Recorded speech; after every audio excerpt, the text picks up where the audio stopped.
Kwa jina naitwa Peter Nyasi, diwani wa kata ya Sinoni.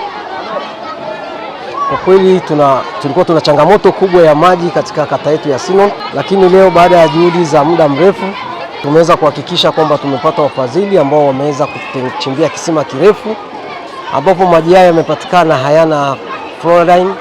Kwa hiyo ni maji masalama kabisa ambayo wanaweza kunywa kwa kutumika kwa wananchi. Kwa hiyo niombe sana wananchi walioko maeneo haya waweze kutumia maji haya.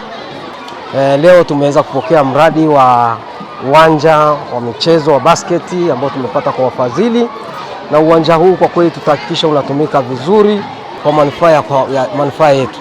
Pia tumeweza kupata bustani ya mboga ambayo tutaweza kuitumia, na pia ambayo itasaidia kwa wananchi kutoa elimu namna gani wanaweza kutumia namna hii taaluma hii wakaweza kupata mboga katika maeneo yao ya nyumbani, na mboga hizi pia zitasaidia kwa watoto wetu wa shule. Kwa hiyo niwaombe sana wananchi wa kata ya Sinoni pamoja na mtaa wa Engosengiu kulinda mradi huu wa maji, kwani ni kwa manufaa ya kwetu. Kwa jina naitwa Sofia Ali Mwidani, ni diwani wa viti maalum nayetokea katika kata ya Sinoni.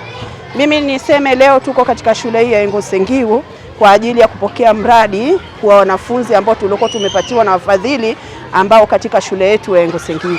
Mimi niseme kwanza niwapongeze sana hawa wafadhili wetu kwa kuliona hilo kwa ajili ya kuja kututengenezea kiwanja cha kuchezea mpira watoto wetu kuendana na hili zoezi la AFCON 2027. Nadhani kwa kweli wametuwezesha namna kuweza kuibua vipaji vya watoto kwa ajili kuendeleza watoto wetu wa shule ya Engosengiu.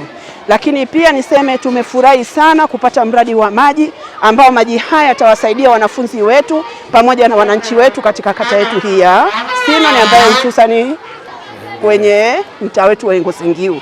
Kwa kusema hayo, mimi niseme basi kutokana na kauli yetu ya sasa hivi ya AFCON, kwa hiyo tunashukuru sana kwa miradi hii, na sisi tunaahidi kama madiwani kuendelea kuitunza vizuri na kuendelea kuhamasisha kuhakikisha kwamba watoto pamoja na vijana walioko maeneo yanayotuzunguka kuweza kufanya mazoezi na kwa ajili ya kuweza kuibua vipaji vya vijana wetu ambao wanaokaa huku mitaani ambao hawana shughuli yoyote. Kwa kusema hilo niseme niwapongeze sana na nishukuru sana kwa hili. Kwa majina naitwa Mwalimu Ramadhani Ali Kiluvia, mwalimu mkuu wa shule ya msingi Engosengiu.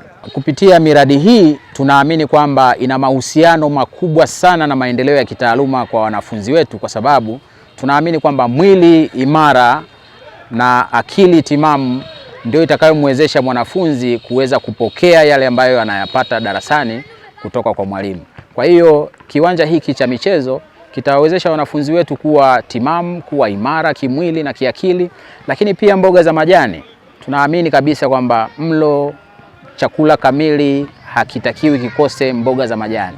Kwa hiyo tunaamini kwamba wanafunzi watakapokuwa wanapata chakula cha mchana wakakuta kuna portion ya mboga za majani, basi tunaamini kwamba watakuwa kiakili na kuweza kumudu changamoto zote za kimasomo ndani ya darasa. Lakini pia maji, tunaamini kwamba maji ni uhai. Kwa hivyo maji haya pia kwa kuwa ni salama, basi wanafunzi wetu watakapofanya mazoezi na kuwezesha miili yao kuwa imara, wakala chakula cha mchana, basi watapata maji safi kabisa na salama.